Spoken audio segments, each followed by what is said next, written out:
Oh, yes, I did say I will use that song for an intro, but I was just kidding. I can't play that song on YouTube. Why? First of all, copyright infringement, and the lyrics of that song will probably get me kicked off YouTube. Sorry. Sorry, folks. Production team. Okay, let's work on another song. Until then, let's let her rip.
Hello, ladies and gentlemen, and hello to all those people on Facebook Live. Yes, I think I figured it out.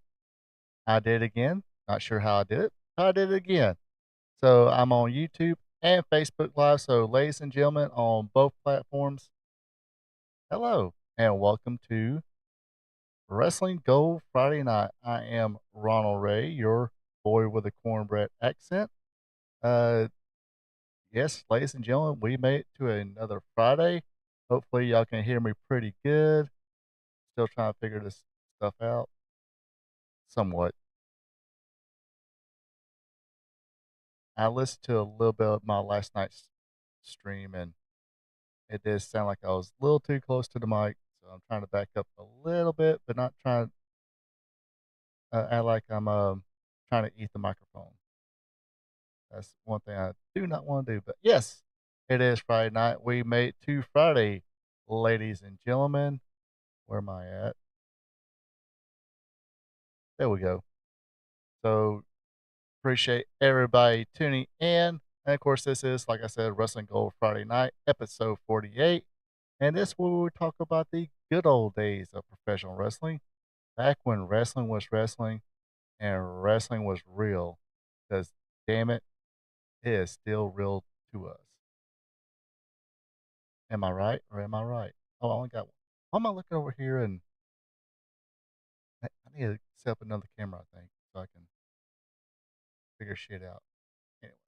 Anyway. Yes, I'm kind of babbling along here for a few minutes, but yeah, let's go ahead and get the ceremonies out of the way. Yes, ladies and gentlemen, we made it to another Friday. So if you got one, let's pop it open. Let's give cheers to all the hardworking men and women this week, and to the hardworking men and women that's got to work the weekend. You are appreciated as well, but uh, bottoms up.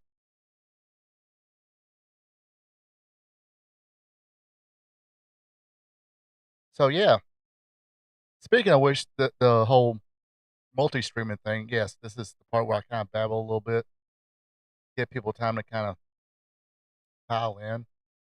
Uh, so I've been trying to constantly try to do multi-stream, Facebook Live, and YouTube. Failed miserably. So I downloaded this other little program, and Facebook wasn't one of the options, but TikTok was. So I went on there. I think it was it last Thursday, last Friday, I think it was. I tried it, and it did not work out too not yet last Thursday, I remember. Last Thursday, I tried it, and it did not it it did not work. Uh, Totally frustrated about that. Yeah, because I was in South Carolina last Friday. I remember now, somewhat. But, so I tried to get on TikTok, and it failed miserably, so I was like, "Heck with that." But last night, somehow I figured out how to now I'm on Facebook Live and, YouTube, li YouTube Live. So on this TikTok thing, I plugged it back up. It said apply for access. So last night I applied and it said, gotta wait 1 business day. So I'm like, screw it. So today was that 1 business day. Went on there again, and for some reason, let me see if I can pop it up again. What's the exact words?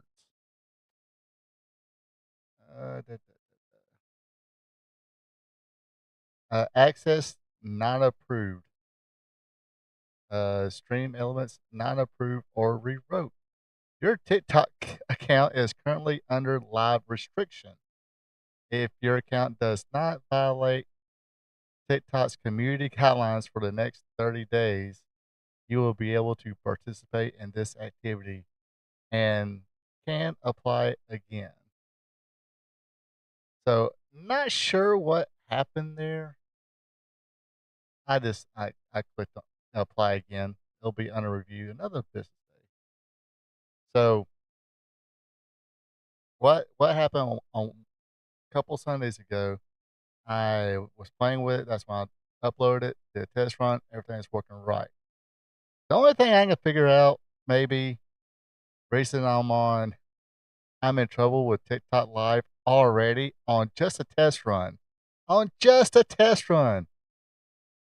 It might have been my Casey Anthony joke, which I didn't mention her by name. But I said, hey, follow me. I, well, what was what's the whole thing I said? I said, yeah, follow me. I didn't anyone because as some of you might know, Casey Anthony. If you don't know who she is, look her up. Not going to explain it. This is let's just say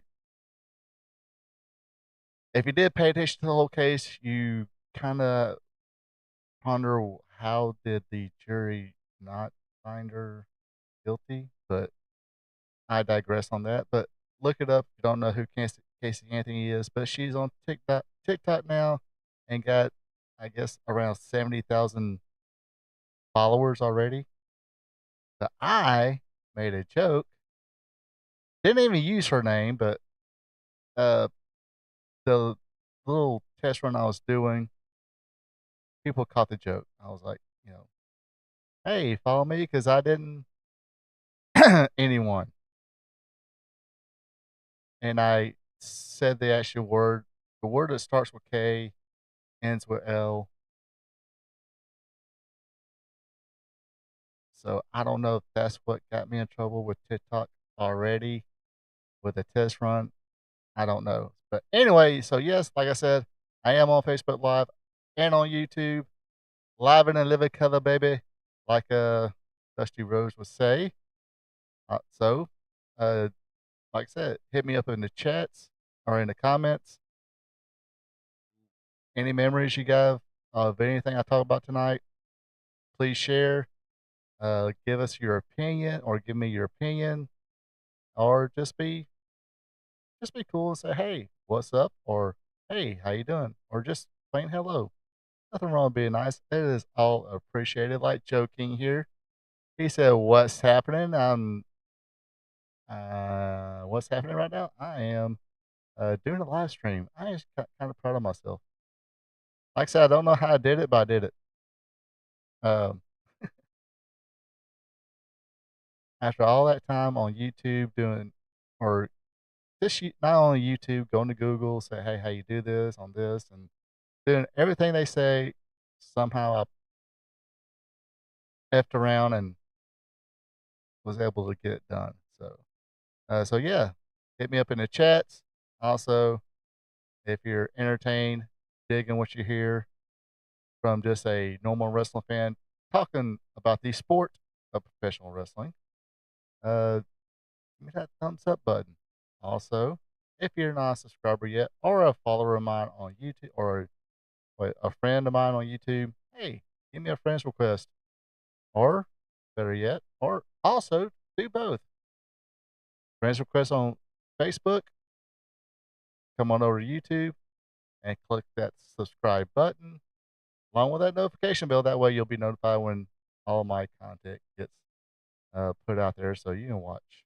Because like I said, I do a Raw recap, I do a Dynamite recap, I do a trivia little trivia show on Tuesdays, 5 questions, and live stream Thursday and Friday. Gotta get everything out of the way. Oh, again, cheers, everyone.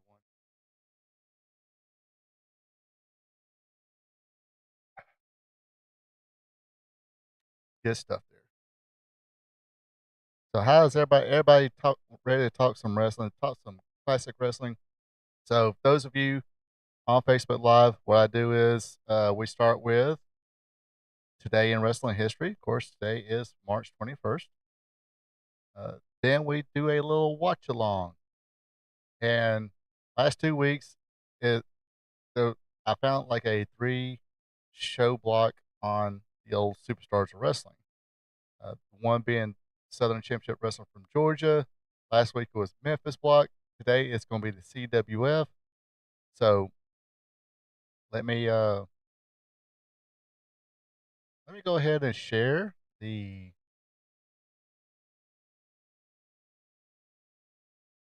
link on both.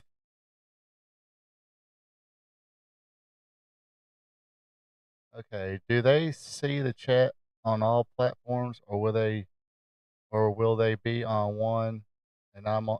Yeah, you're like if you comment on the Facebook or not Facebook. Yeah, if you comment on the Facebook, only the Facebook people will see it. If you comment on the YouTube, only people who see the YouTube one will see it. Like when you ask me if do I talk here or there, either one.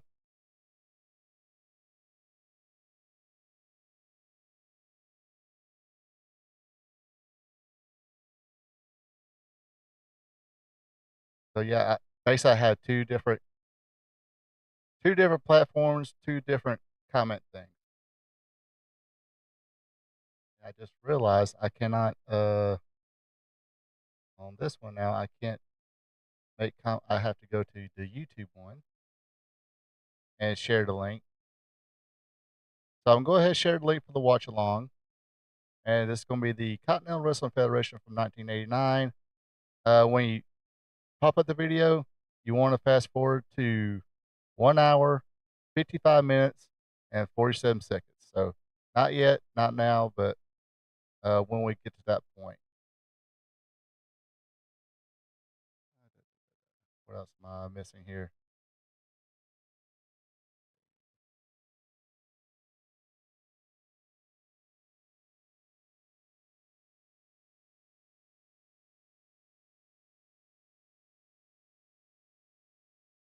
So there's that.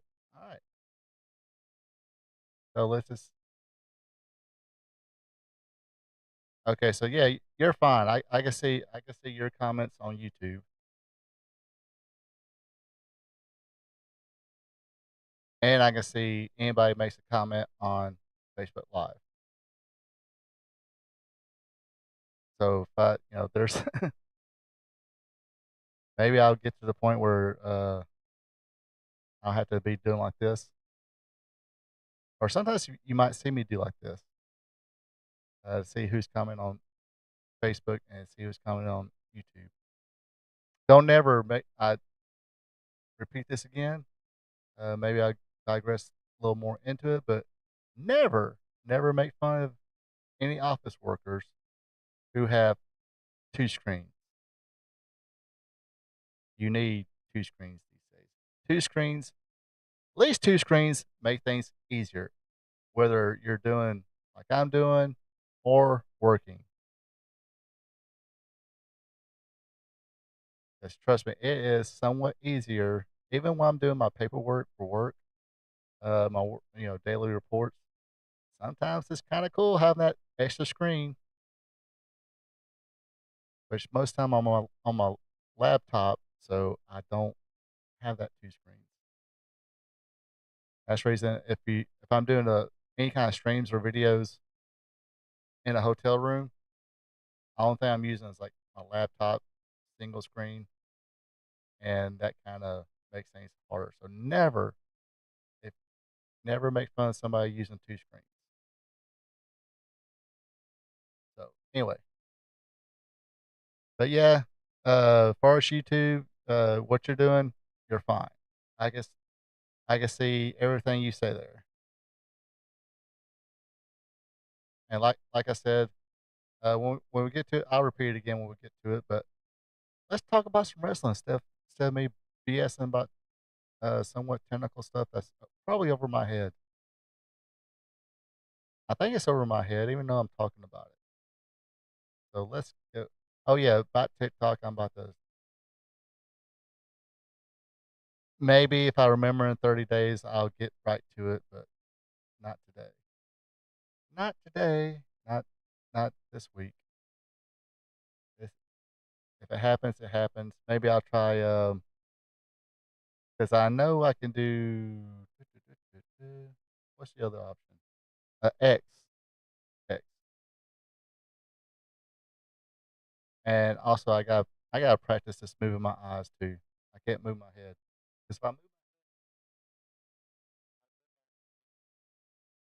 if I keep like this, it's all copacetic. All right, there's my big word of the day, copacetic. All right, let's get going here for this day in wrestling history. Let me pop up in my notes here. Let's have some fun. I call this the fun show because we get to talk about classic stuff.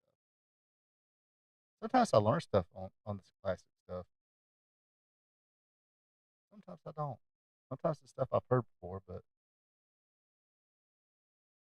I digress. Let's get to it. Are we ready? We're ready to talk about the history. Let's go on today in wrestling history. Of course, like I said, today is March 21st. Of course, this year is the year of our Lord, 2025. But on this date in 1970, the Texas Outlaws, the original Texas Outlaws, Dick Murdoch and Dirty Dusty Rhodes, I think that's what he was called back then, win the Detroit NWA World Tag Team titles from Ben Justice and the Stomper Guy Mitchell. Yes, that's a little before my time. Just a little bit. Just a, just a little bit. Maybe about 4 years. All right. On this date in 1972, Chris Candido was born. Unfortunately, he passed away. I did have this up, but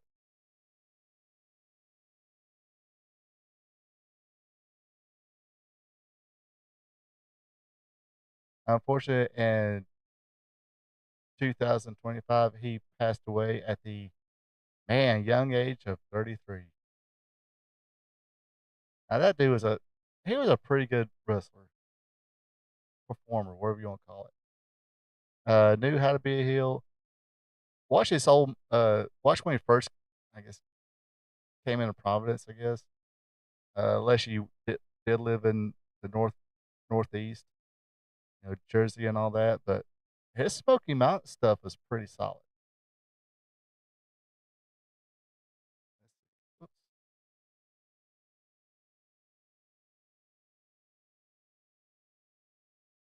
But yeah, unfortunately, he did pass away in 2025. All right. Oops. What happened here?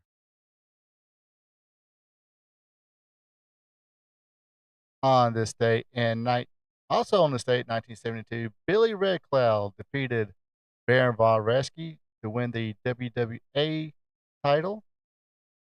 On this date in 1974, Mike George wins the Central States Championship from Bulldog Bob Brown in Kansas City.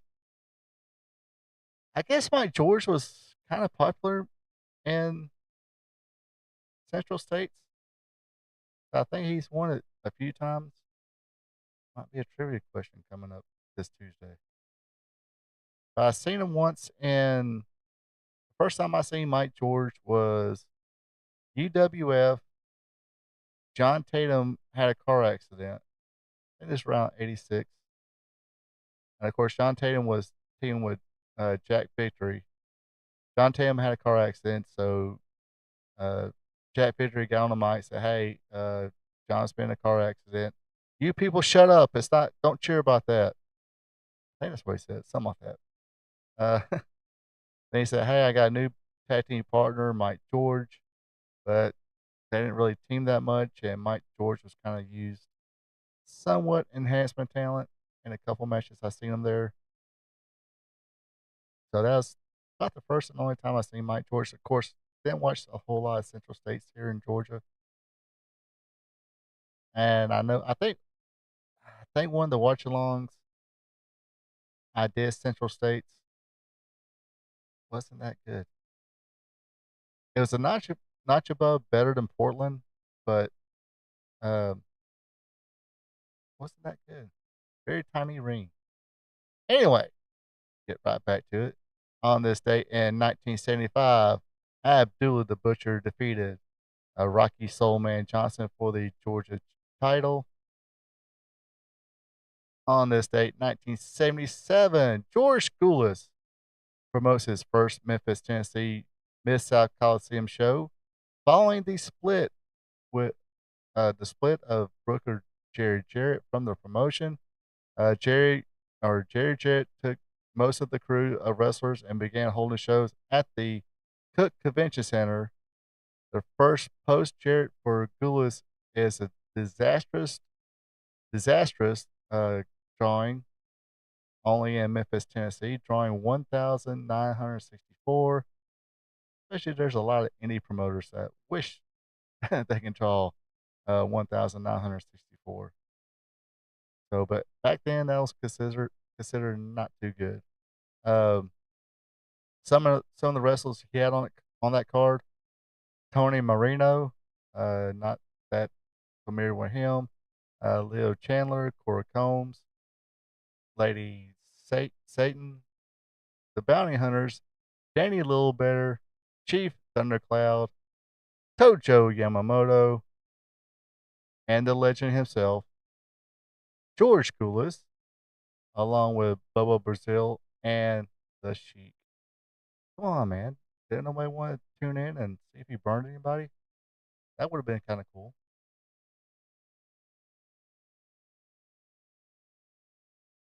Hold on one second.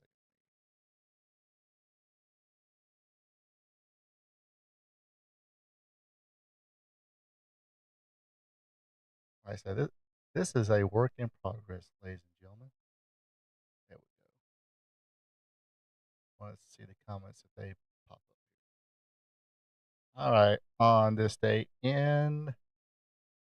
Oh, come on.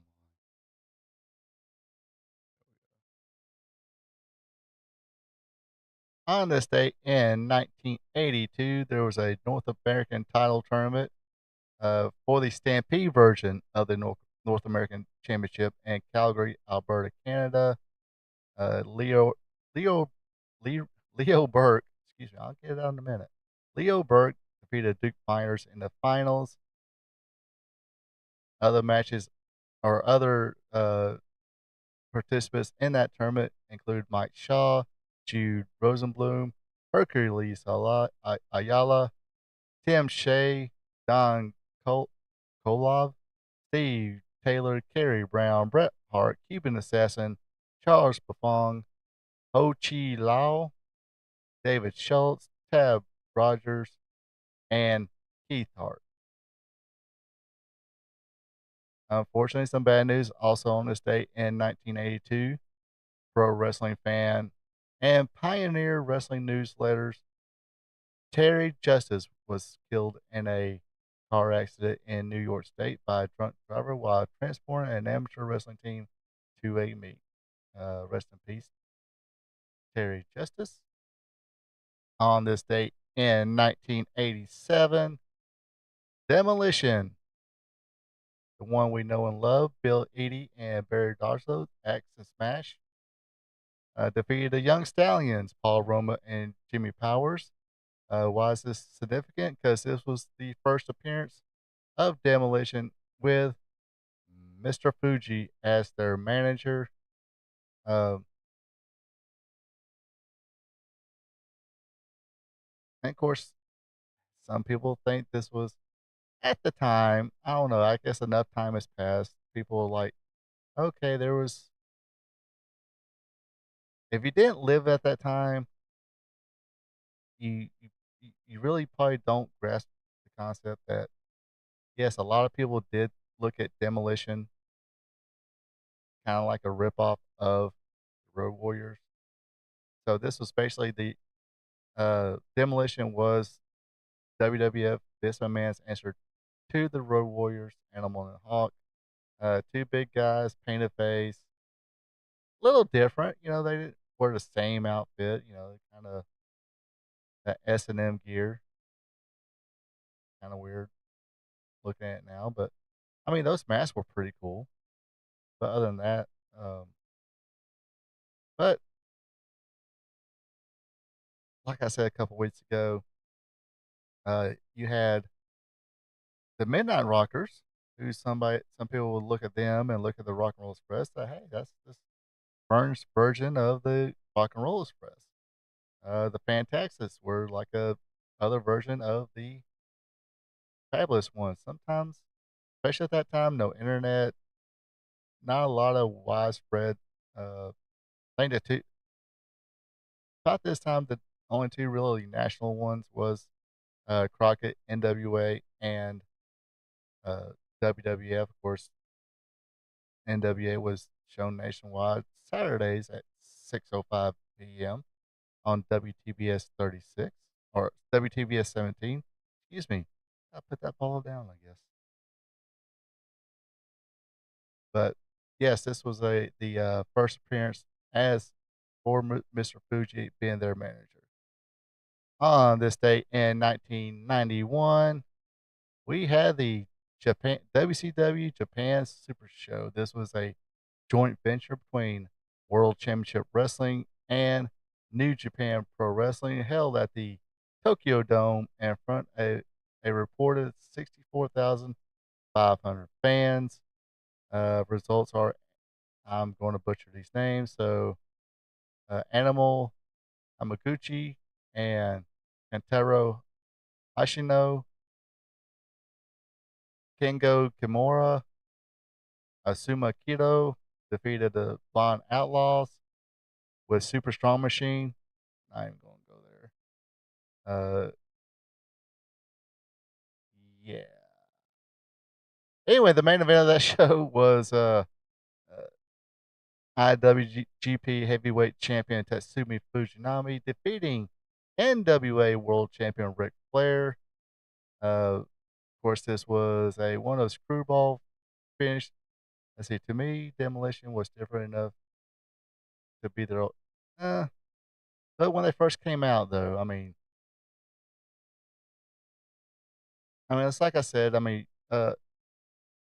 Midnight Rockers and Rock and Roll Express, even though they kind of had the same gimmick, the bandanas and the hair and everything.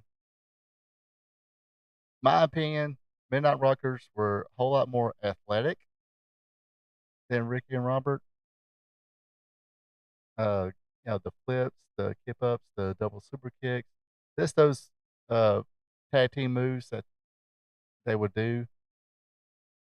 I mean, Rock and Roll Express was good too, but not as flashy as the Midnight Rockers were.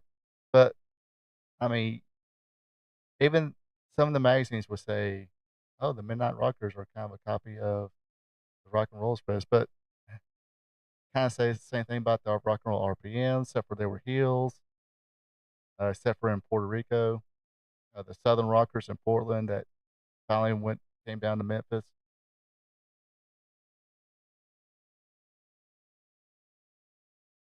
Yeah, Axe was previously. I mean, that's a kind of cool that you mentioned that. Go watch. And this should tell you what kind of a talent Bill Eadie was. All right, go watch matches where he was the mass superstar. Then watch matches where he was Demolition Axe. He a lot of things were the same, but a lot of things were like very different.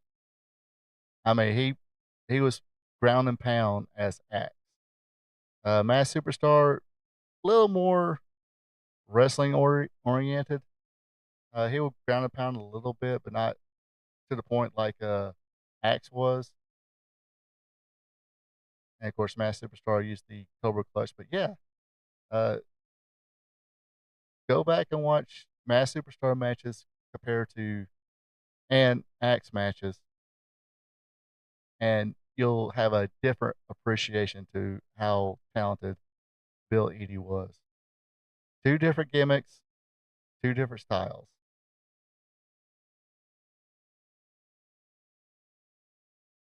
And where was I? Oh yeah. Uh, let's see. There was some other matches on that show. Let's see if I can.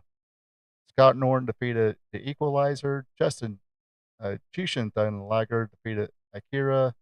Arn Anderson and Barry Windham defeated Masahiro Chono and Masa Saito. IWGP Tag Team Championship. Rick and Scott Steiner defeated Hiroshi Hase and Kazuki Sasaki. El Giante defeated Big Cat Curtis Hughes. Big Van Vader and Bam Bam Bigelow defeated Doom, Ron Simmons, and Butch Reed. Great Muta defeated Sting. Ricky Choshu defeated Tiger Jeet Singh.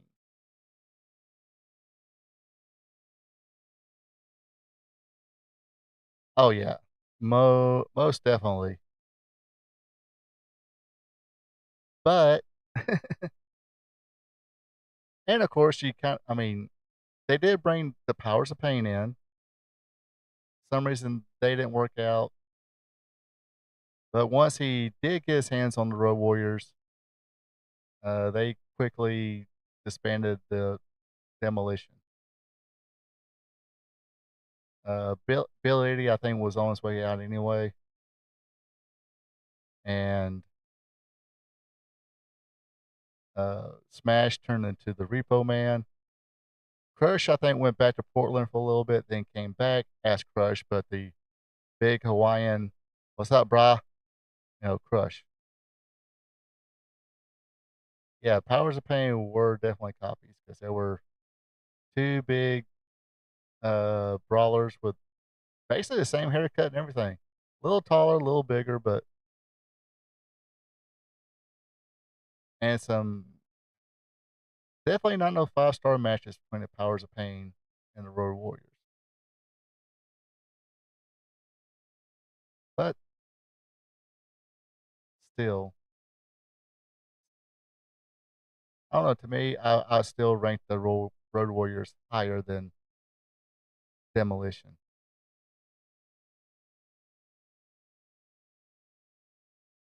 I mean, I like Demolition for a little bit, but not as much as I did the Road Warriors.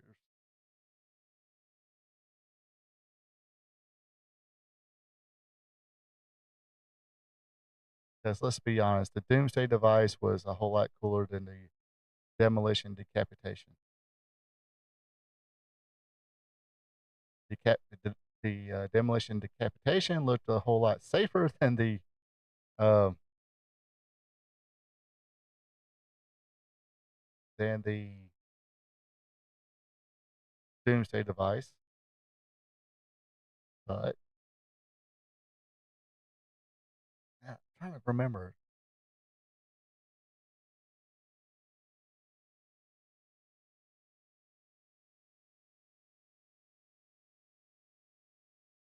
But the Powers of Pain were also Jim Crockett.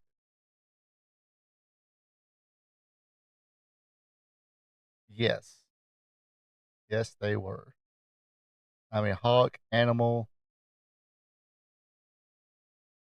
Paul Ellering doing the managing, talking,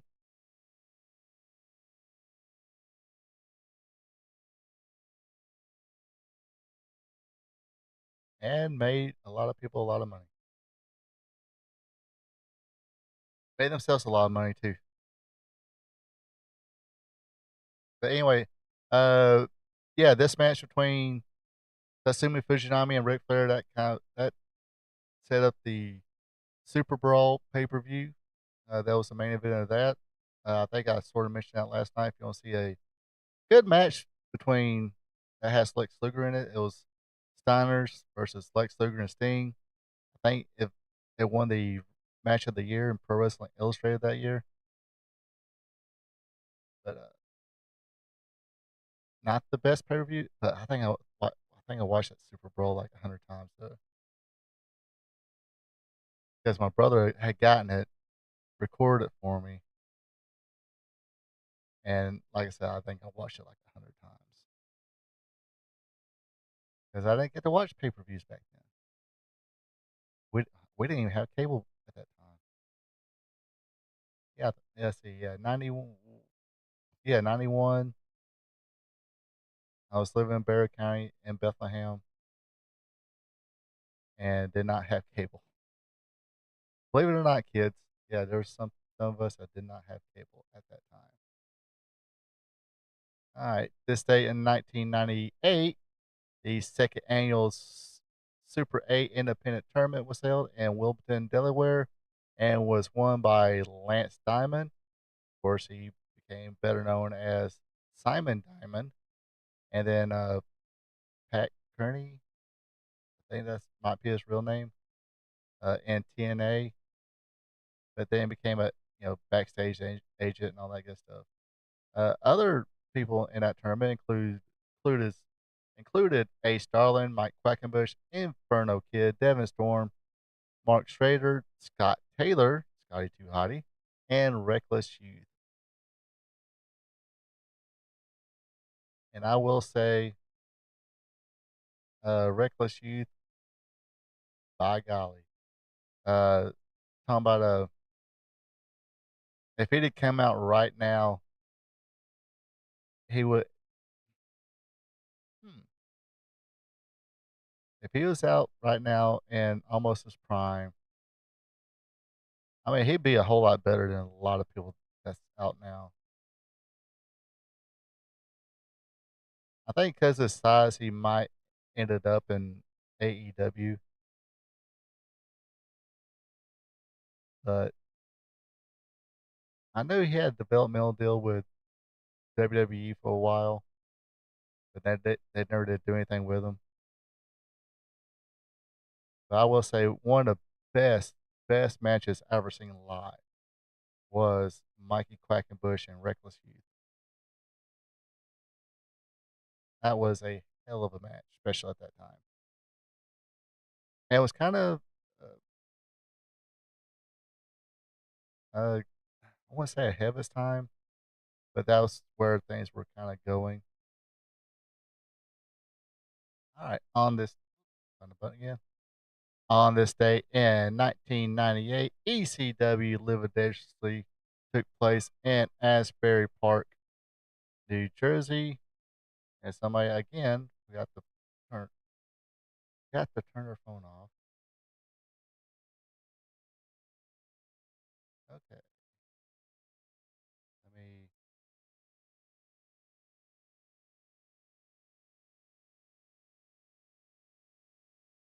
have a friend of mine. Her mom's not feeling too good. I thought I did turn the volume down, but hopefully her mom be home next week. Anyway, yes, Live Dangerously in Asbury Park, New Jersey at the Convention Center, drawing 3,900 show live on pay per view. Hello, Brenda Watson. Hey, just say hello and I'll say hello right back. All right. So let's see. Start match was Nova and Chris Chitty defeated Danny Doring and Amish Roadkill.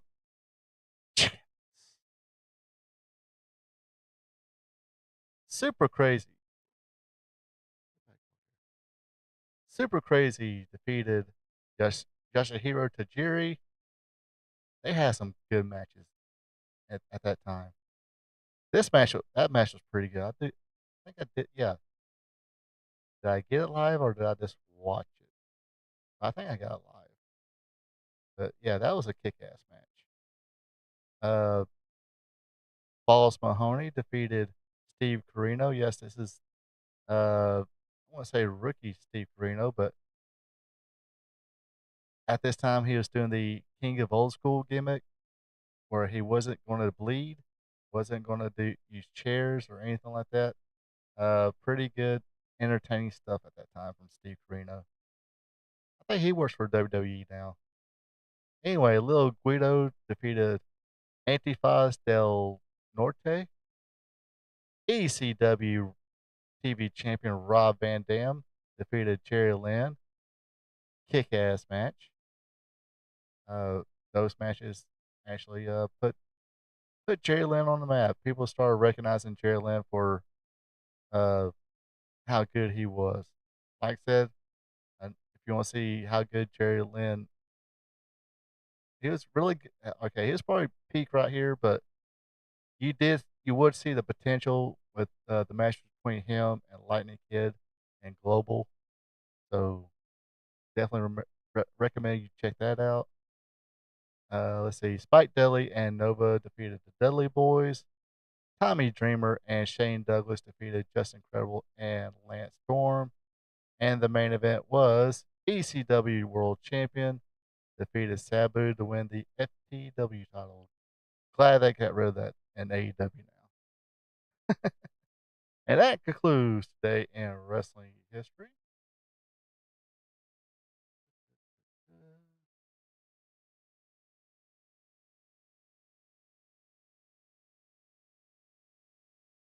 All right, let's see.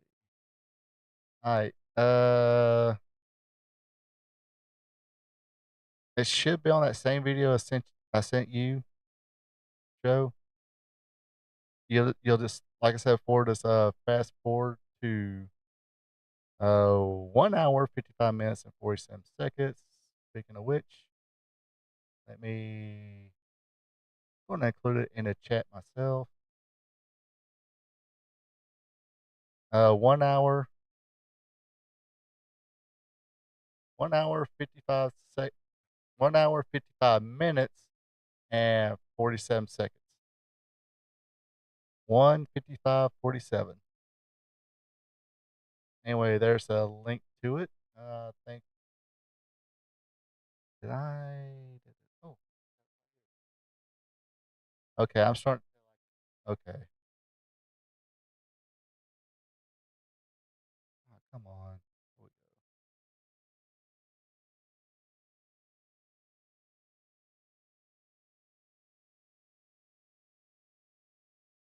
Son of a beast.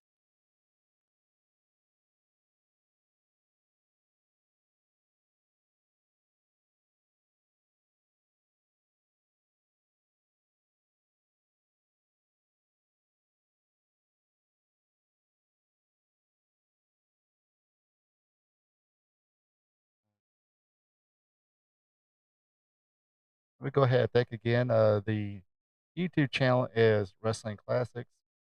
Got a few of these superstars of wrestling things. 47, 4, 7, 1:55, 47.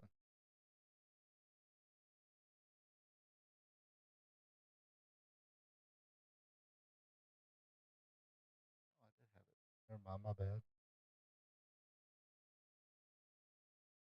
And like I said, this is the Global Wrestling Federation. Um,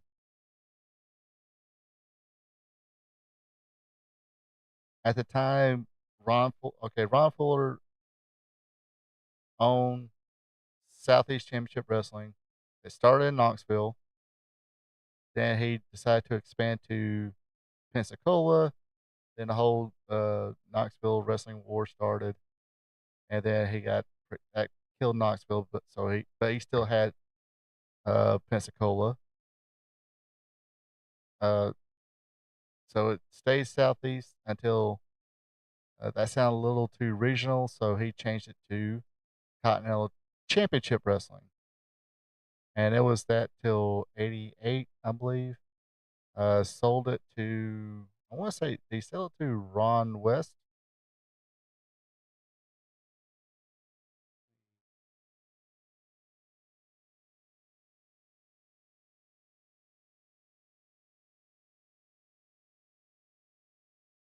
Let me do a quick Google search here.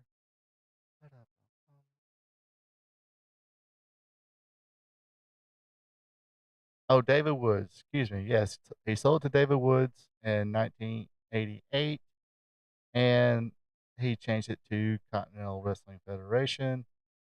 Wow, this has got a lot of history to it on this thing. It was Gulf Coast first because it was owned by, let's see, Roy Welch,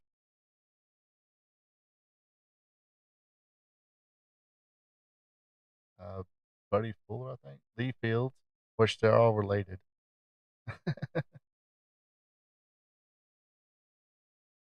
And that's when Fuller purchased it in 1970. Well,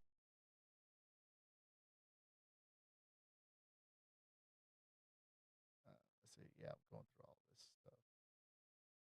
So 1985, changed to Continental Championship Wrestling. Then 1988, the TV station owner, WCOV TV in Montgomery, Alabama, David Woods purchased it.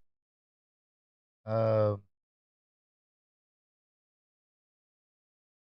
then it's like, hey, I'm going to put a federation on top of that. All right. So we're there, and all right. So we're gonna do a little countdown. Everybody push play, and we're ready to go. I ain't gotta use this screen. Oh, yeah. Okay, looks like I'm not ready yet. I can't be.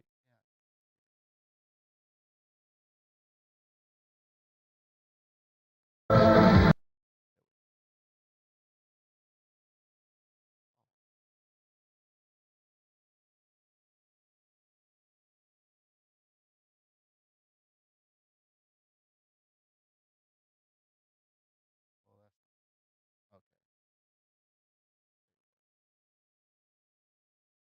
Hopefully, I'll be able to use some of it and not get in trouble here. There we go. All right, going to do a little countdown, and everybody push play, and we'll be getting to go. So here we go. 5, 4, 3, 2, 1. Press play now.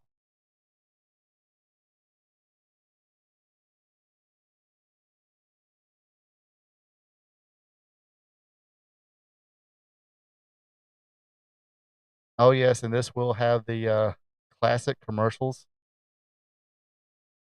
that were shown during the that was shown during the at the time, 1988. You could probably tell. I mean, the first commercial we'll see here is 1-900 talk commercial. We have the internet now. We don't need those type channels. We got www dot let's hookup.com, or we got apps now. It's like hey, let's hookup.com. And who do we start off with right here? A Hall of Famer, Cactus Jack, Mick Foley.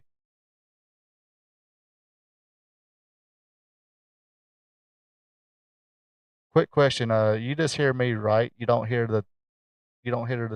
anything else but me, right? On my end. Cactus Jack Manson. That crazy SOB. Okay, you just hear me, right? Not the. All right, cool. Don't want to get copyright strikes from anyone. Not from you, YouTube. Not from you, Facebook. None of yes. None of yes. But yes, I do remember Cactus Jack very well, especially this time in the Continental, his time in Memphis. Dude was crazy.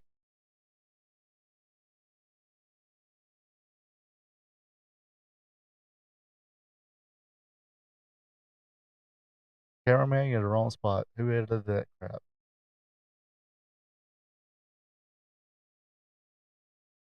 And also, that's Robert Fuller on the commentary. But not sure if we really knew how big Cactus Jack would have gotten. I mean, like I said, he was part of a main event at a WrestleMania. He made it to the WWF and downtown Bruno, the guy who stole the line, "Mama says it bees that way sometime."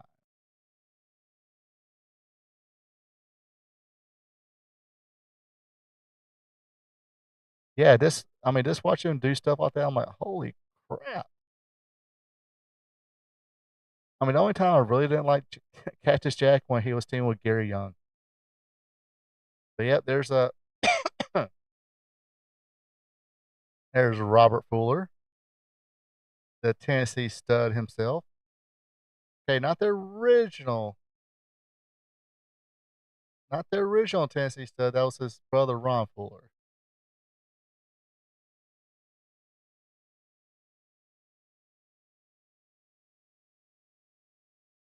Uh, got Steve Armstrong, Tracy Smothers, the Southern Boys, and Dixie Dynamite. Oh, Johnny Rich. I guess doing a kind of the interviewer position here. Quick little history here. When it was Southeast Championship Wrestling, Steve Armstrong, Scott Armstrong, and Johnny Rich were part of a trio called the Rat Patrol.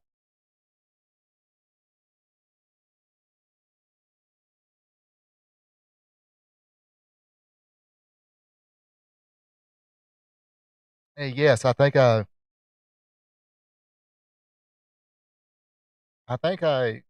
seen, I guess, proof that Johnny Rich is the legitimate cousin of Tommy Rich. But yeah, this a few of these promotions at the time was doing kind of silly little football uh matches.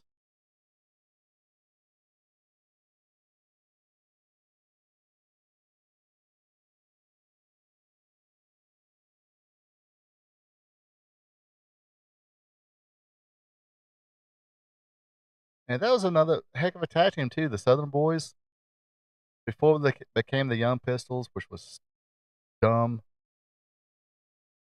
Steve Armstrong, Tracy Smothers.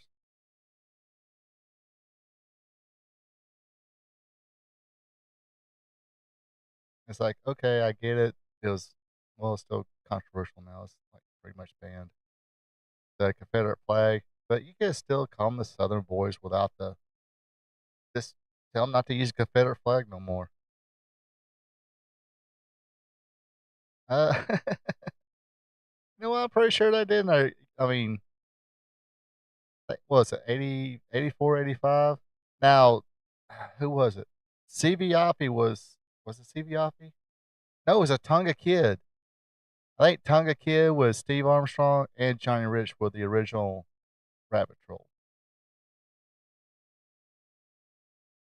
I might be wrong.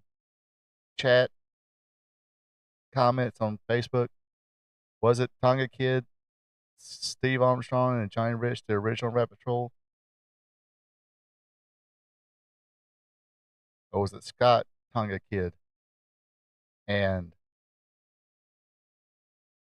Johnny Rich? Either way, Tonga Kid went, I guess, Hawaii, WWF maybe.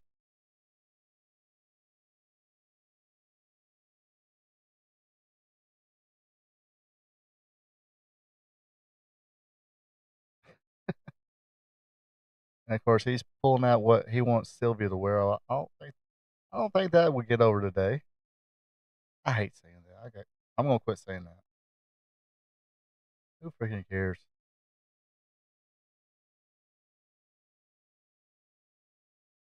Let's see. Such a Cactus Jack fan back in the day. Don't care to hear him now. Yeah, he's kind of.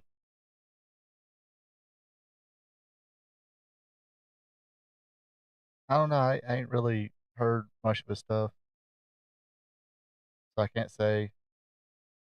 Jim Ross is kind of hard to hear sometimes. Oh, I seen this. I digress on this, but I seen these dumbest freaking, in my opinion, the dumbest meme today. It had Michael Cole greater than had Michael Cole greater than Jim Ross. I'm like, no, no, not even the same ballpark, dude.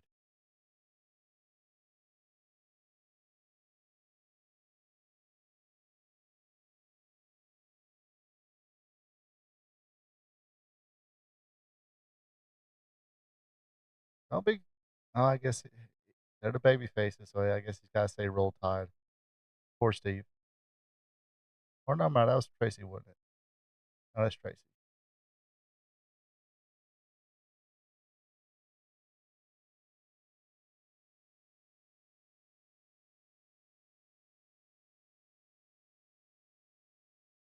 Yeah, he couldn't beat Ross back in the day.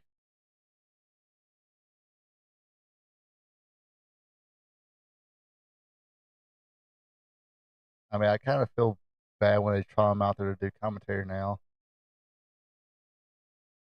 But yeah, Downtown Bruno with Robert Fuller, Brian Lee, Jimmy Golden,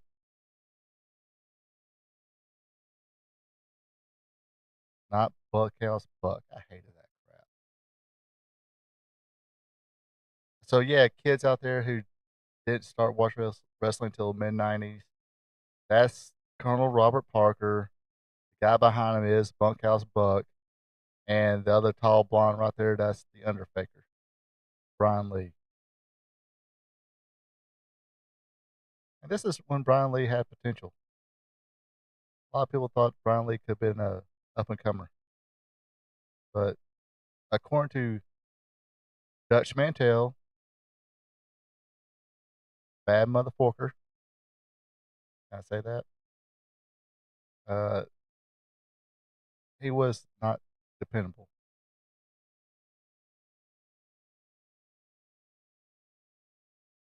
But supposedly Robert Fuller carried around a jump rope with him all the time. It was like attached to him. Oh yeah, Fuller was always had a Tennessee, like Tennessee stud stable, and he always knew Jimmy Golden was going to be part of it.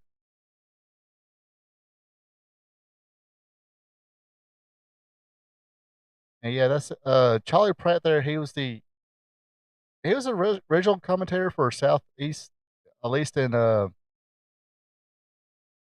Southeast uh, territory and Pensacola.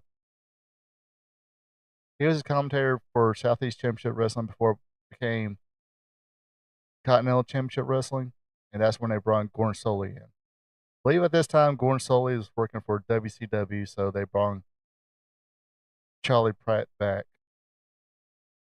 He don't look like he aged from, well, I guess it's only 4 or 5 years.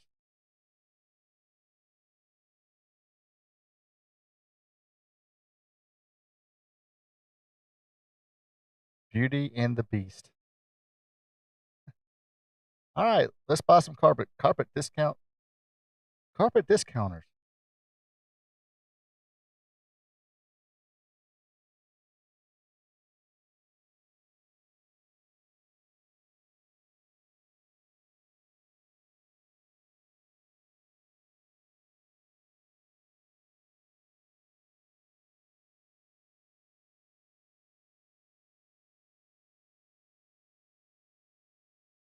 Now, I'm not a carpet expert, so I don't know how much does it cost to get a carpet installed in the house now?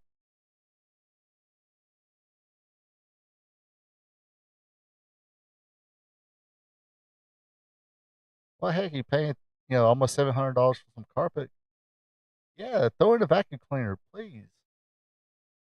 Somebody call that number, see if they're still in business.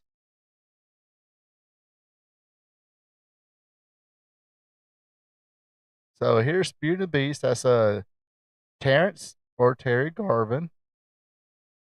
Um, and you tell why they probably called him Garvin because he had a long uh brown hair like Jimmy He almost looks like Jimmy Garvin. A little smaller than Jimmy Garvin though, I think. But here comes a legend. I hear the music. Adrian Street, Todd Morton, Todd Morton, but Adrian Street was just a freaking was just great. That's all you can say about that. But quick story here. He went by Terry Garvin. Not to be confused with the original Terry Garvin, who was in a team with Terry and brother Ronnie and other brother Jimmy. But then that Terry Garvin went on to work for the WWF. So I think it was at 91, 92. Um, Terry Garvin was wrestling in Global. And all of a sudden, he changed his name from Terry Garvin to, I think it was Terry Daniels. Reason for that, because there was a little bit of a Ring Boy scandal in the WWF that involved the original Terry Garvin, who worked for WWE. So they made sure his last name changed so it won't be confused with the WWF or the original Terry Garvin.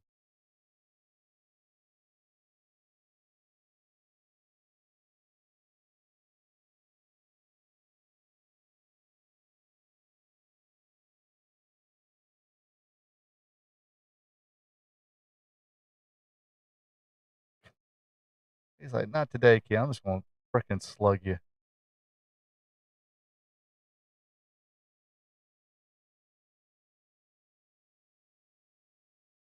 Now, not sure about that yet. Is Todd Morton the legitimate brother of Ricky Morton?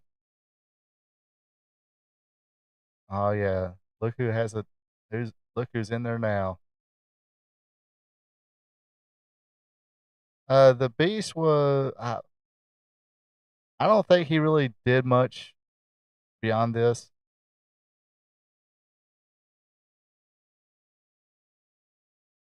I'll Google it in a minute, but yeah, I don't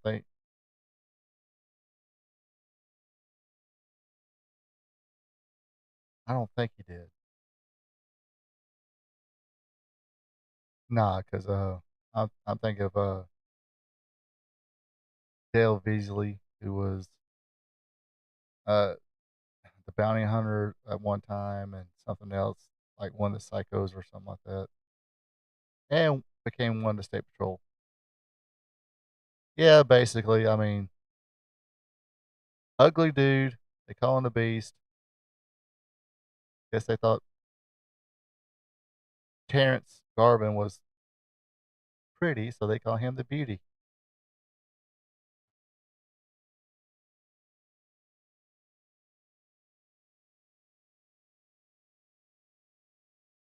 Yeah, I don't think he did much after this. Yeah,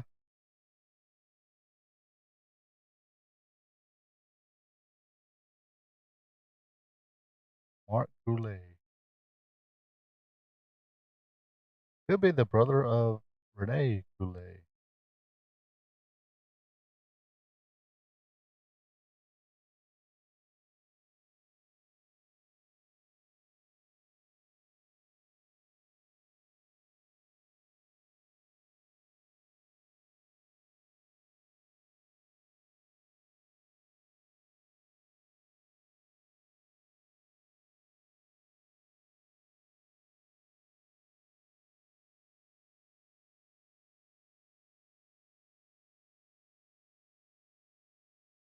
It's pretty smooth.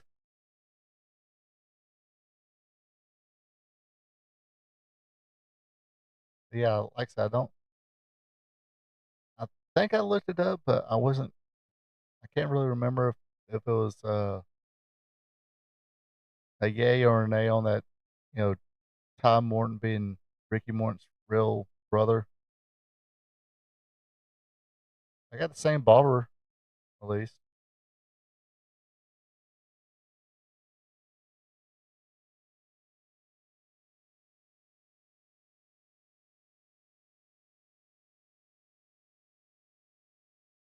That was only a 2 count, buddy. What you celebrating for?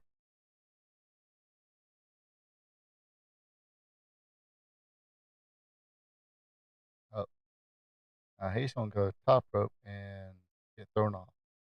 Yep.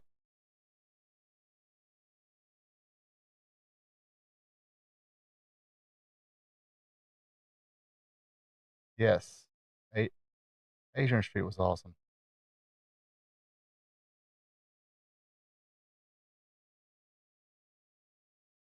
Not really pulling too much of his shenanigans in this one though. I don't know. Todd went too bad. I mean, Terry went too bad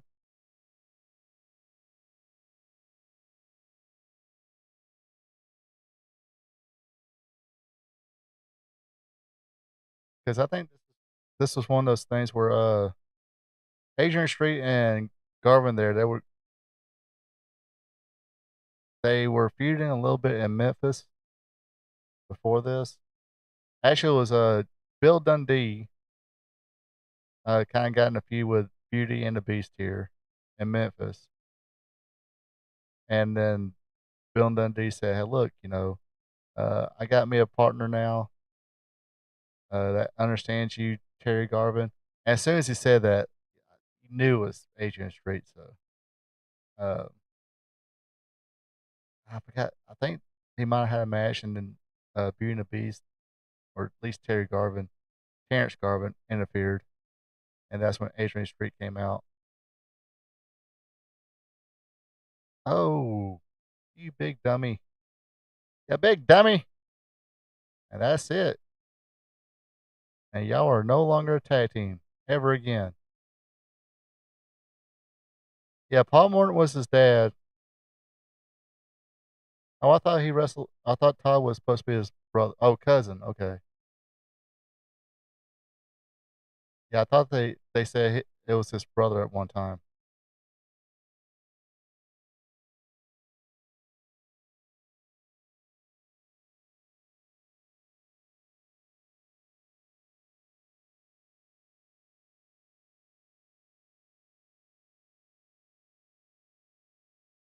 And actually, Ricky Morton did come to his territory and team with and they team will get together in Memphis too. Todd and Ricky Morton.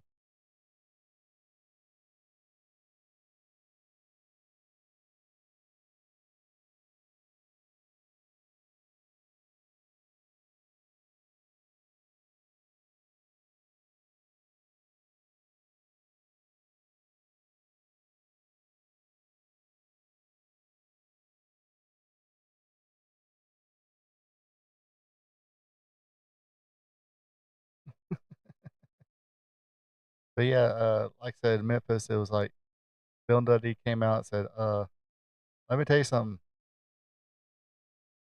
I got somebody who uh understands your lifestyle. Oh, okay. So will Google ever lie to us? Google will never lie. Google will hide stuff. Yes. Not going to get into that. But will Google really lie to us? Google is Google is our friend.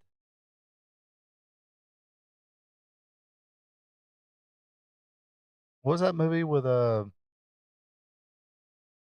what's that dude's name?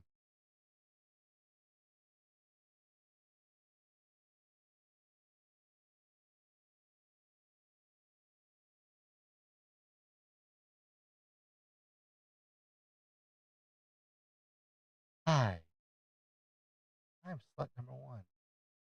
I'm into physical fitness.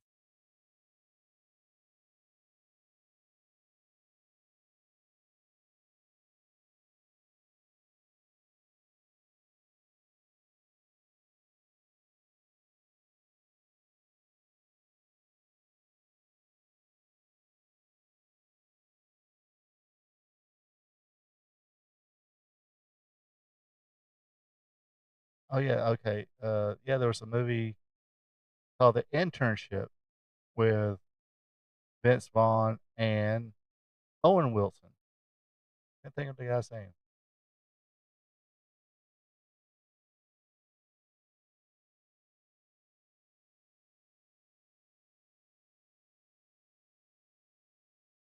And the guy who was like, I guess one of the bosses at Google, kept calling Google Google.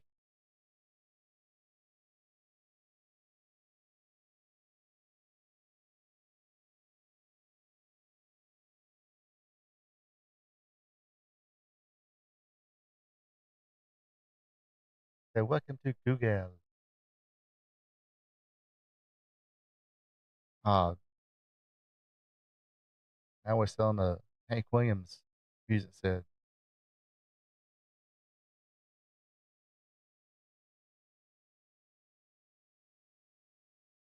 Yeah, definitely got to make sure you don't hear this stuff because I will get copyright hit.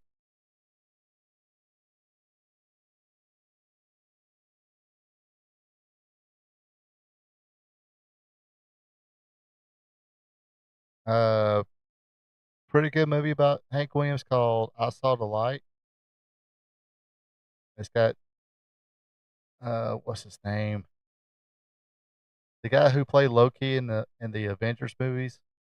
He plays Hank Williams. Pretty good movie. Yeah, if it's on the interweb, if it's on the wide wide world of web, it must be true.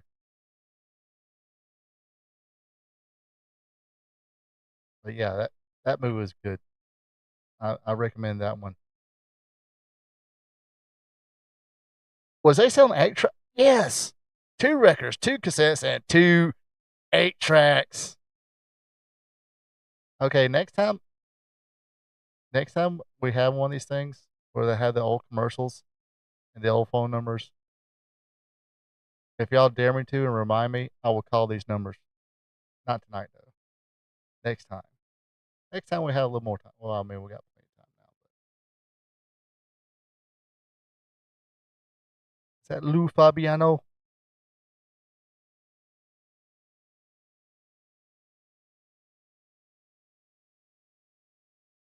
Yeah, I do remember him from Memphis and Global actually, or in World Class USWA. Wildcat Wendell Cooley.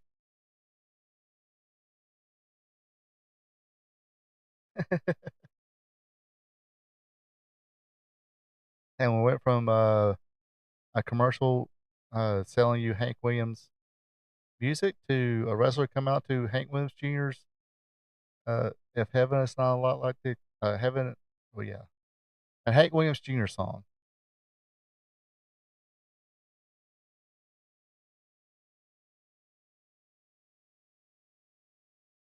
and that's all she wrote. We didn't get a little super kick. We didn't get a bulldog. We just got a sunset flip, and it's like, dude, I don't get paid by the hour.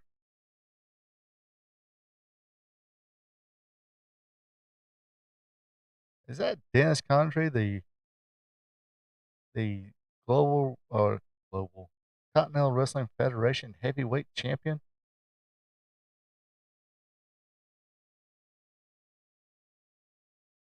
Okay, I'm convinced that chick, she probably still works for the company.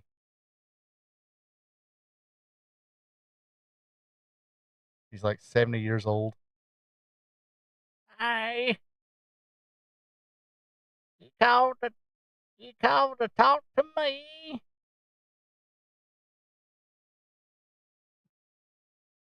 What am I wearing? What you wearing? I'm wearing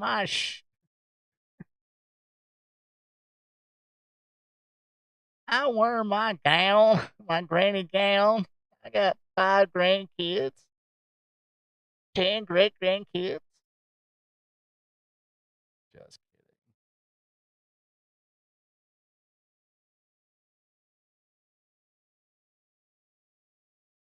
Oh wait, Weight Watchers is still around.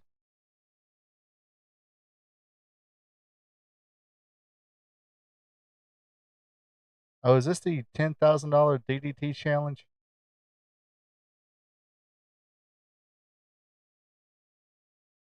Okay, $1,000, not $10,000. He's like, look, I ain't working for Crockett no more. I got $1,000. I ain't got 10. I don't have 10,000 no more. I got $1,000.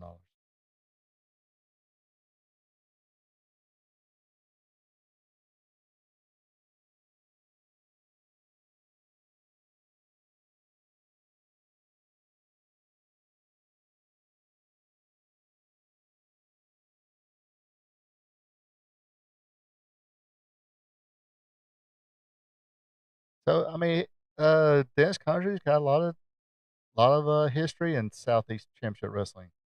Was a partner with Phil Hickerson.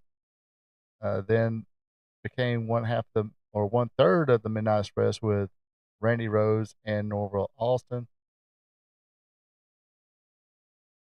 So yes, what they would do, they have these fans come out, take my move. If you can get up from it, you win $1,000. A lot of promotions did this at the time. It was like, slam me or get up from my move or last 5 minutes with me or something like that. Well, some of that wouldn't be fans, but it'll be wrestle me for, in the last 5 minutes will be mostly preliminary wrestlers.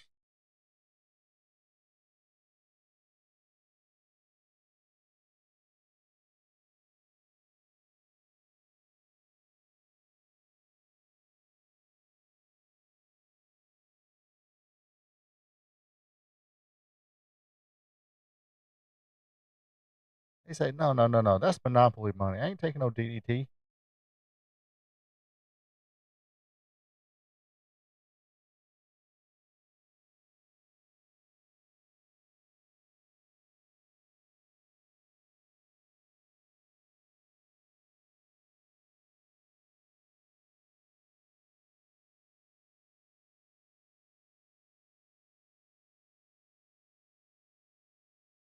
And the bell sounds, and he ain't moving. Yes. Back in the day, a DDT will lay you out. A DDT wins the match. Sometimes Arn Anderson used it as a finisher. Dennis Contree used it as a finisher. Of course, the original uh, person who invented the move, Jake the Snake Roberts, used it as a finisher.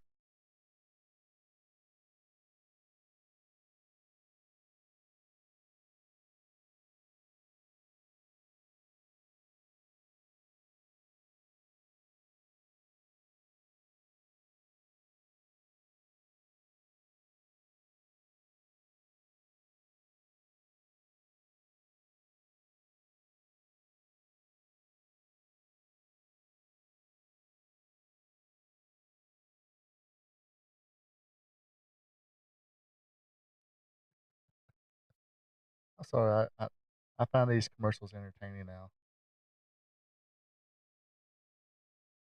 Yes, the DDT should still be sold like, should still be a finisher.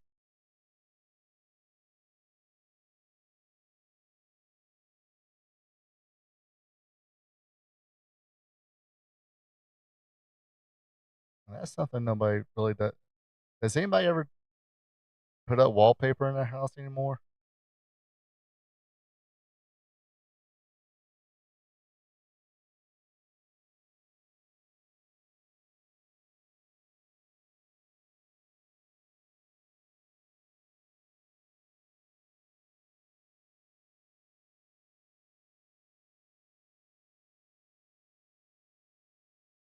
Yeah, I mean, some people started using it, as a high spot, false finish.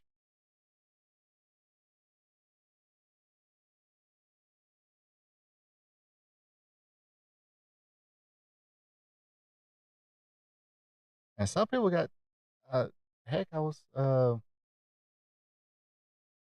think the last Southern Fried show, Billy Buck used the DDT. He's a local wrestler.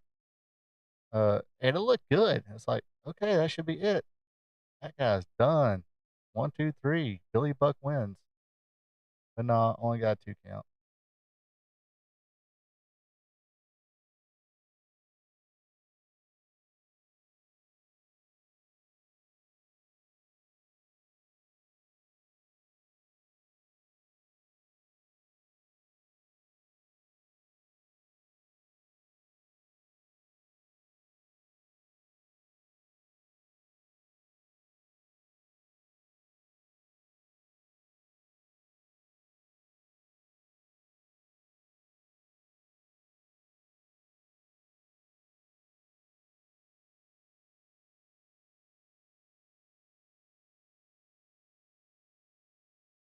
There we go.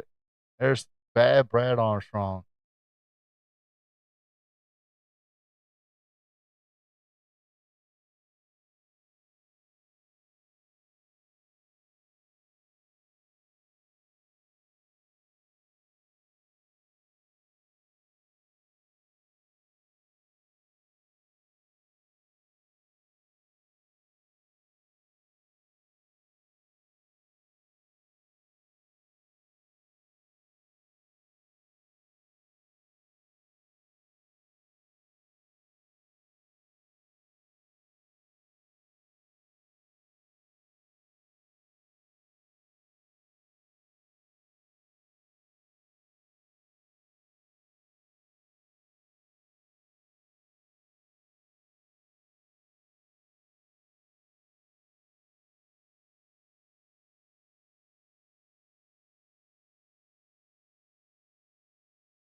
See there, Brad wasn't that bad on the microphone.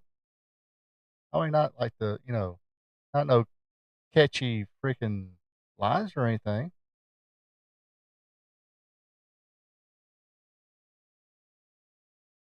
Yeah, that wasn't a bad promo at all.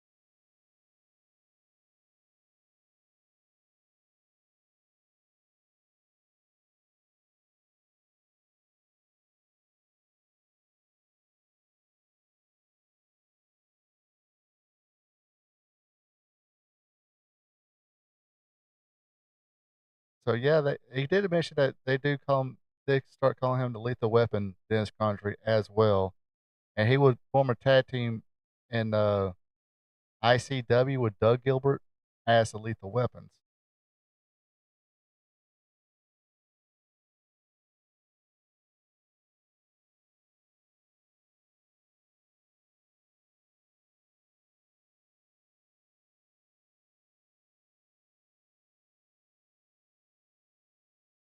WVEU Channel 69 in Atlanta.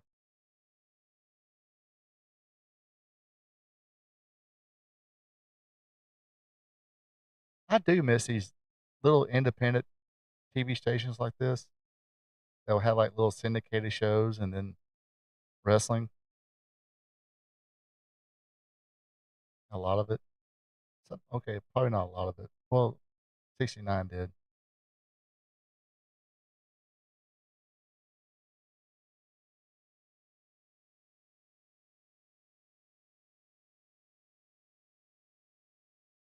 I- I'll be, wait a minute.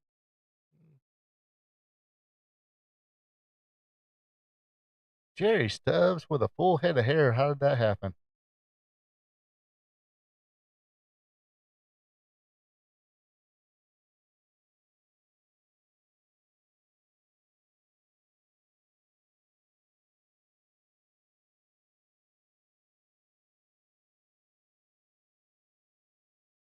Trying to see what entrance music he used. I know for a long time they used Kiss's All Hell's Breaking Loose.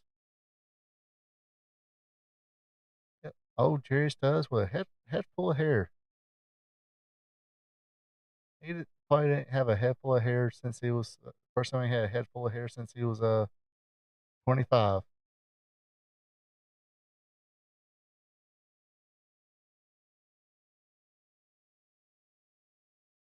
Jerry Stubbs was actually pretty good back in his back in his day. He used to be kind of flip flop as well. He'd put on a mask, call himself Mr. Olympia. He was in a little better shape at that time. But I think by this time he was probably just doing part time and he yeah formed a pretty good tag team with a dirty white boy Tony Anthony. Called himself Mr. Perfect. Jerry Stubbs way before Kurt Haney did.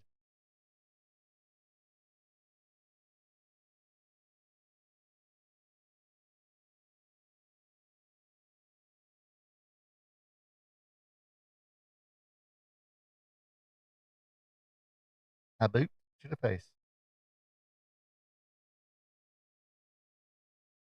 Oh, there it is. The sneaky sleeper.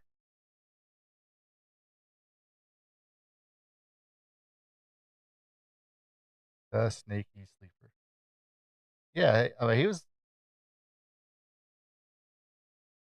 like in Mid South and all that. He had a pretty good build.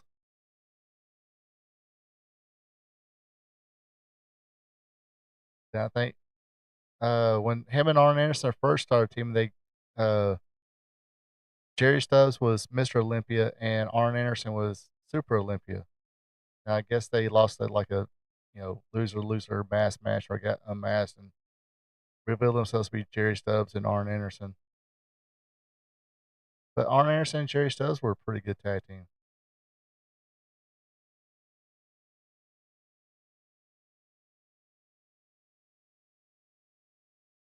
And there's Jerry Stubbs with a sneaky sleeper. By God, the greatest counter move in the history of professional wrestling. The rake of the eyes. Damn. He's probably like, easy, brother. I owe you money?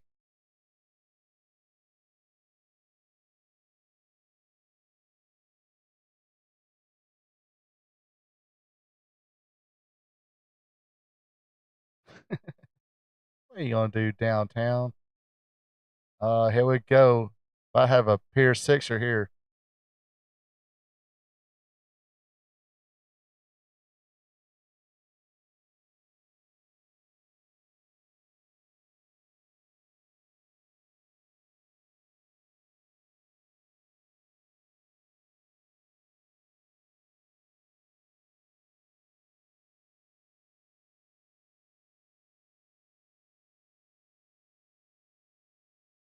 We got Steve, Tracy, got Dixie Dynamite, got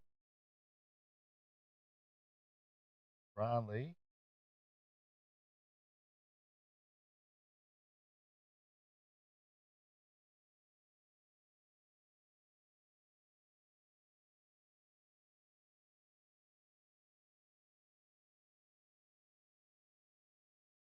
No, you can break a leg with that figure four, darn it. But he don't care.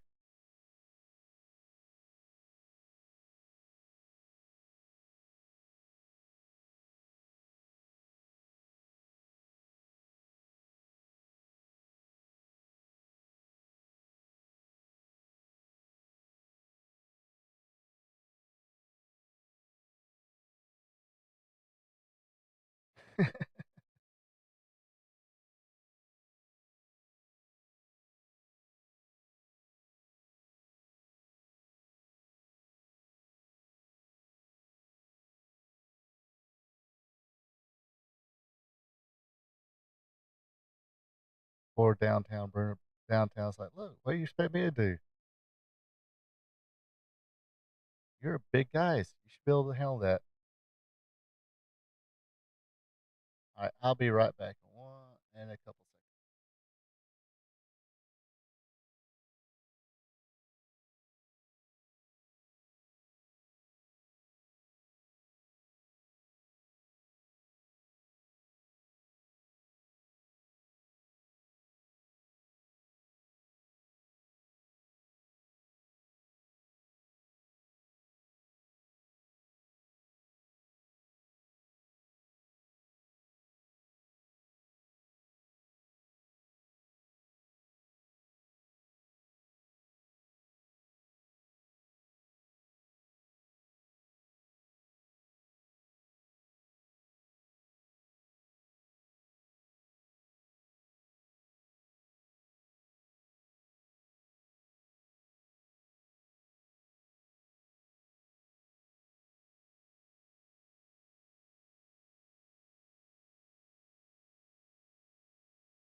All right, I'm back. Sorry, I had to take a little pause for the calls.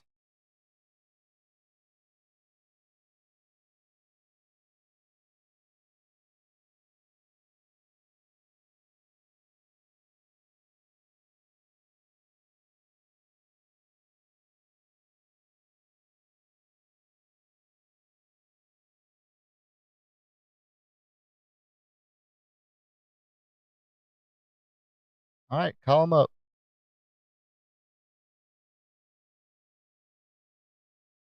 Call him up. Say, hey, is this the Continental Wrestling Federation? Y'all come up here in Bar County, Georgia.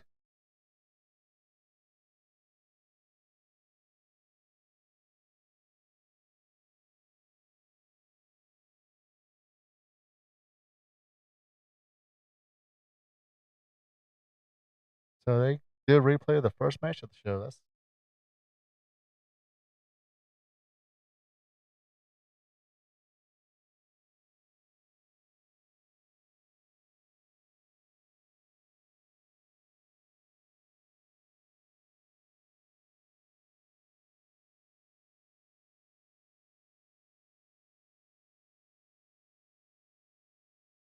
See, he ain't at this time, he ain't did the bang bang thing yet.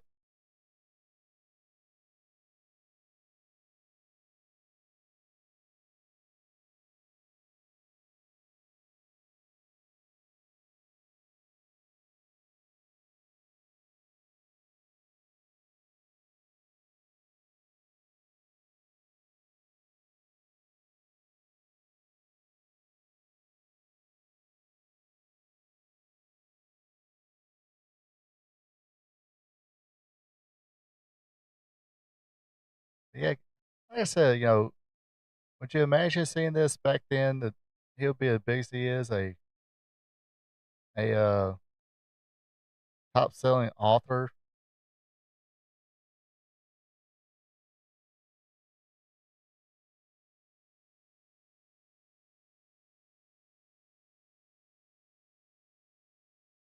Yes, notice there's no blue matting there. That is that's nothing but concrete.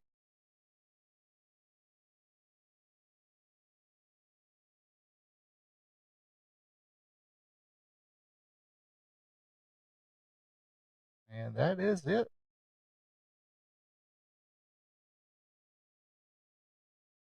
That was it. 3 blocks. I'm pretty sure. Well, I'd like to seen a full show, but I'm pretty sure. I think Vince McMahon pretty much owns just about every library. Yeah, WrestleMania main eventer, a WWF World Champion,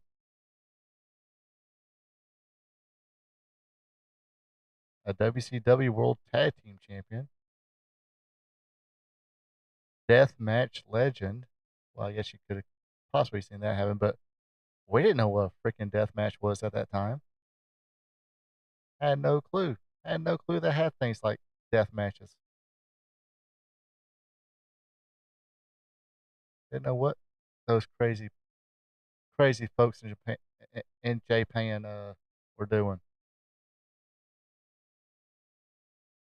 And don't forget, of course, WWE Hall of Famer.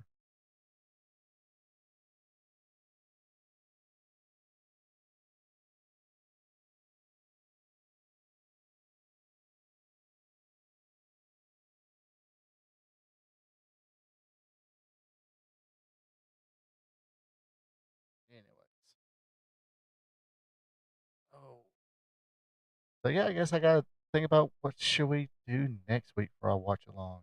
Again, appreciate all those people on Facebook Live or yeah, Facebook Live checking this out. Yeah, I think I'm gonna be like yeah, I think I even took a little uh TikTok thing down, which is kind of a good thing. That means I don't feel like I should be feel obligated to doing TikTok videos. But we'll see. Let's see if I feel like even trying that. But yeah, I will say the Continental Championship Wrestling, Continental Wrestling Federation. I think in '88, Eddie Gilbert was a booker of the Continental Wrestling Federation when it first started. Well, when that guy bought it from Ron Fuller, then the guy wound up selling it back to Ron Fuller, I do believe. Let me. Yes.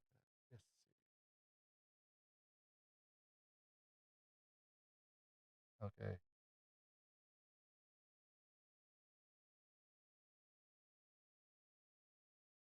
So the last TV episode aired on November 25th, 1989, and the promotion closed after their final show on December 6th, 1989.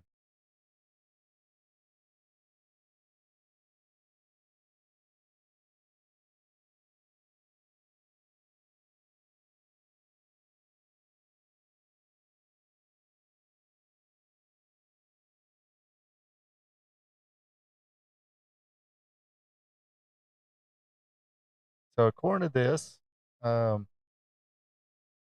of course, it talks about how a lot of especially the Gulf Coast area and the Knoxville portion and some of the southeastern you know, early 80s footage kind of no longer exists because how much tapes were back then.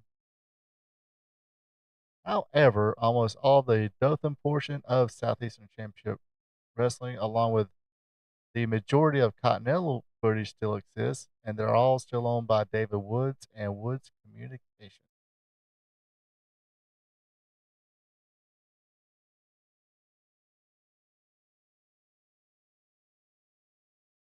Let's see here. Trying to find.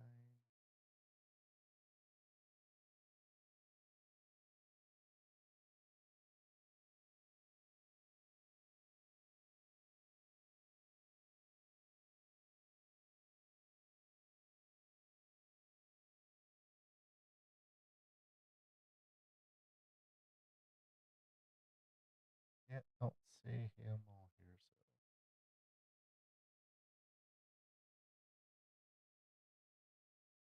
So okay, yeah, Johnny Richardson, of course.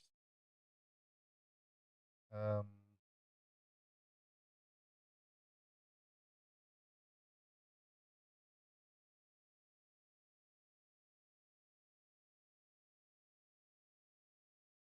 so yes, Rich was part of the Rat Patrol with Tonga Kid and Steve Armstrong. And yes, as it says, his real life cousin was or is Tommy Rich. I knew I read it somewhere.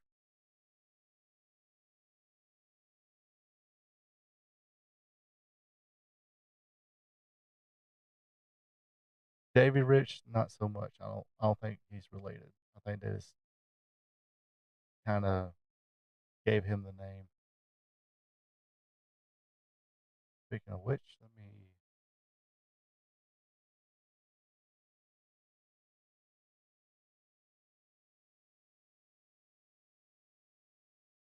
go down far enough.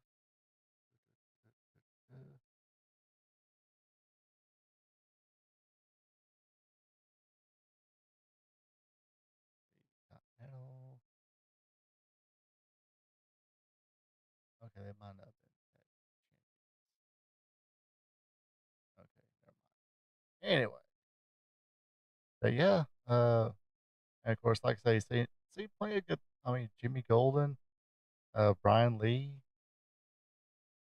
and like I said, I think at this time people thought Brian Lee was going to be, or at least have potential to be a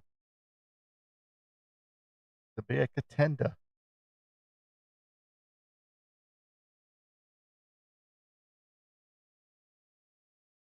Might be one of the BAP, which I guess he was, but didn't become a major star, so to speak. Yeah, he was Chains, part of the disciples of the Apocalypse, and basically the motorcycle gang in WWE at the time. And of course, he was the fake Undertaker. Had a good run in Smoky Mountain though.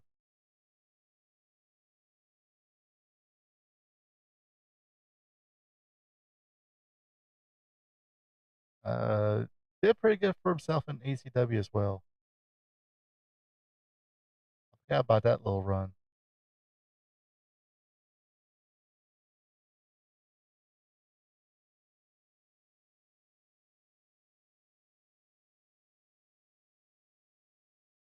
And of course, TNA, he was one half the tag team champions with Slash as part of the Disciples of the New Church.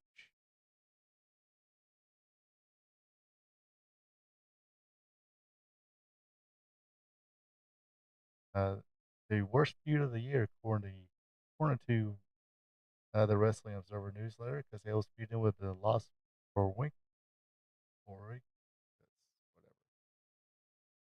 Yeah, he was in TNA. Uh, teamed up with Slash as part of the disciples of the new church with Father James Mitchell. Uh, One half of the tag team champions was Slash, who was Wolfie D.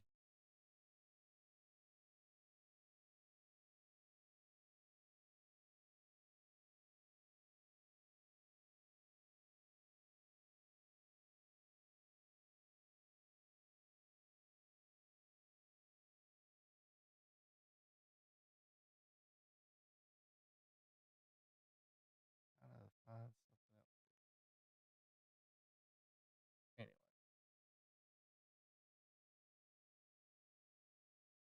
but yeah, he kind of did follow Robert Fuller and Jimmy Gold wherever they went.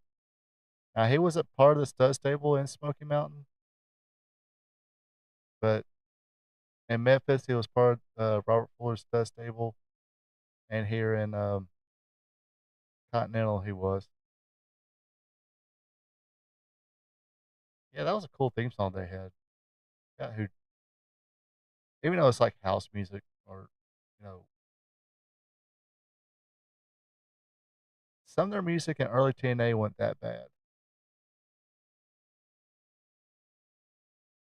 Some of it was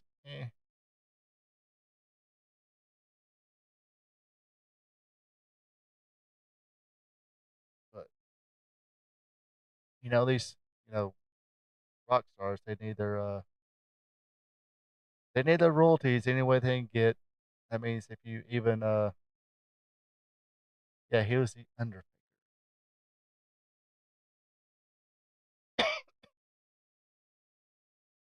And I will say probably one of the worst Sheena reviews I've ever seen too.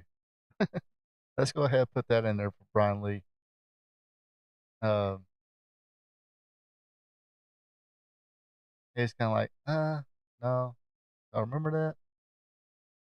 Kind of like Scott Steiner sometimes.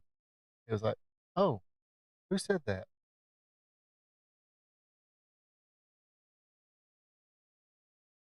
Kind of just a yes and no answers, no storytelling really or anything like that. Oh gosh, that reminds me. I should watch. It's on YouTube. The Eddie Mansfield shooting review. That's one of those you like. You sit there and watch it, and you're sitting there thinking, it's like, okay, how full of it is this guy really is? Because even from what he said, it's like, okay, he was, I guess, done wrong by Ole Anderson, but supposedly these other promoters and people in other territories, uh, supposedly took his side of it. It's like if they were if they were kind of like had your back on stuff, how come they didn't hire you after you left Georgia?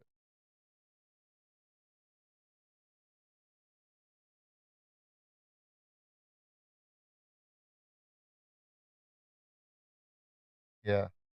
Uh, but yeah, it's like watching this. Like it's like what? I mean, there's other territories you could have worked at. What? I mean, if Wahoo or you know, uh, I mean, if you were this big star, drew a lot of money in Texas, you could have went back to Texas. I think Texas All Star was still around, or Southeastern still around, or was it Texas All Star at the time? But yeah, like you could have went back to one of those other places or Florida, but no, you just decided to tell all to 2020.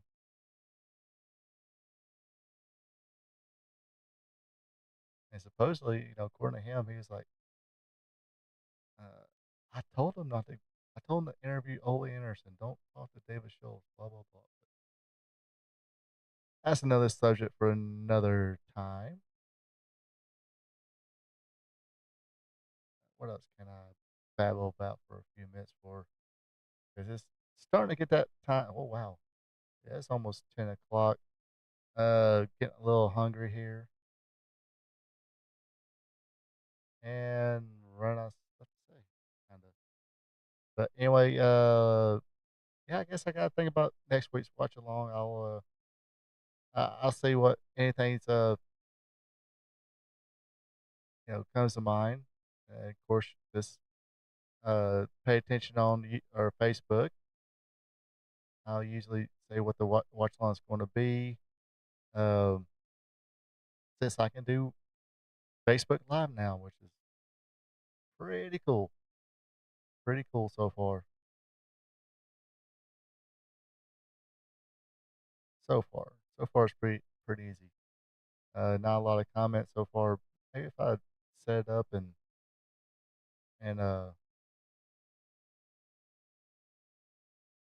advertise it a little more, maybe I get some more followers. And plus, it is Friday night, so everybody's probably watching SmackDown. But anyway, that does it for me for this evening. Appreciate everybody tuning in on YouTube or Facebook or both. Uh, we'll have more wrestling next week, classic wrestling, uh, as well as talking about current stuff in the Spot Show live stream. Not sure if I'm going to multi-stream next week's uh, Spot Show live stream. I might be in Albany, Georgia, be out of town in a hotel, so I'll see what I can do. It's just I don't trust my little laptop to handle that for one, and don't really trust hotel internet. But if the hotel internet's pretty good, I have no idea where I'm staying at down there. But if I might try it, I'll let you folks know. But that's if I'm even down there. I know I might have to go there Wednesday so far, um, but might be go there Wednesday and come right back. The next, in the next following week, I'll be there all week.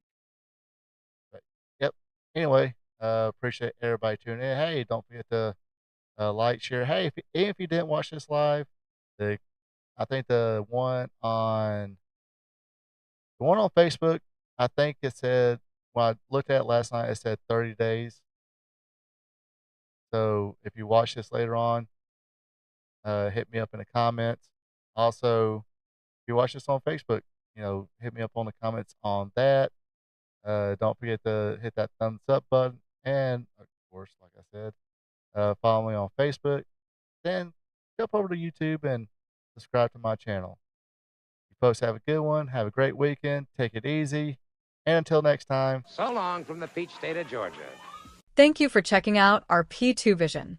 Subscribe to our P2 Vision to watch Ronald Ray's content that covers the sport of professional wrestling from yesterday to today. His weekly content starts off with Wrestling Trivia Tuesday. Every Tuesday, Ronald Ray asks 5 questions about the sport of professional wrestling. So tune in and have some fun. Then it's WWE Monday Night Raw Recaps, where he recaps all the action from the Raw brand. Ronald Ray also does an AEW Dynamite recap show where he recaps and has fun doing it. Do you like live streams? Well, join Ronald Ray live on Spot Show Livestream, where he discusses current wrestling. Join the chat and have fun. Spot Show Livestream is on Thursday nights starting at 8 p.m. If current pro wrestling isn't your thing, like all wrestling past and present, or you're a new fan and want to hear how things were back in the day, then tune in to Wrestling Gold Friday night, where Ronald Ray discusses back in the day when wrestling was wrestling, featuring watch-alongs. That's Wrestling Gold Friday night on Fridays starting at 8 p.m.